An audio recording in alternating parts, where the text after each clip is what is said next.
Yun, lumagotok ulit. Yan. Natanggal na mga idol. Okay, tingnan natin kung okay na. Yung ating semen. Ayan mga idol. Yan, mga idol. Tara na. Ito yung bearing. Bali ang ginamit naman natin ho dito ay yung steel na handlebar. Update ko lang kayo mga idol dahil may nag-comment sa akin na hindi po pala pwede itong gamitin dito sa Shimano na bottom bracket. Ngayon nag-check po ako dito sa Shimano na bottom bracket, hindi po kasi nakalabas yung pinakang bearing nito. O wala po tayong mapagsusundutan ng bearing, kaya mahirap po siyang ma-remove. Kaya depende na lang po ito sa brand ng bottom bracket natin ito magagamit. So ito na mga idol yung part 2, panoorin na po natin. Try naman natin mga lods itong pangalawa na ginawa kong tubo. Yan, ito kasi saktong sakto din para sa bearing na to. Tingnan nyo po. Yan. Sinakto ko lang po yan. Kasi yung handlebar natin, pagdating sa may bandang gitna, mas mataba na po siya. Kaya sinakto ko lang yung niya dito. Okay. Ganun lang po ulit yung gagawin natin mga idol. Okay, ganyan lang. Siguraduhin lang po natin na nasa gitna. Yan. Ilagay natin to. Tapos ilagay natin tong spacer.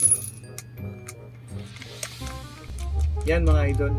Bali siguraduhin lang po natin mga idol na nakagitna po dito sa may pinakang DIY natin o yung pinakang cap ng bearing para sa headset.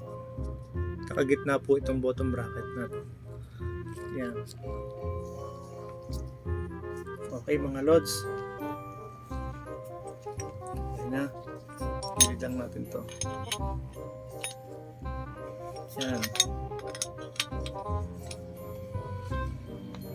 Okay. Ayan. Okay. Okay. Yun. Medyo nararamdaman natin na musog na. Yan. Manuwag na mga idol.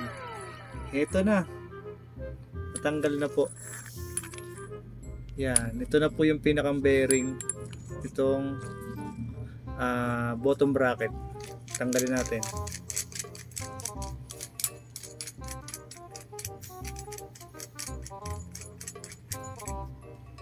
Okay. Ito na. Tanggal na. Yan. Okay po ba mga idol? So yun mga idol, meron pa po talagang mga tools na para po dito. Ito po ay ginawa lang po natin kung sakali po na wala po tayong talagang mga proper tools na pwede po nating pantanggal ng bearing para hindi na po tayo magpukpok ng bearing kung sakaling tatanggalin natin. So yun lang mga lods, sana po na nakatulong tong video na to.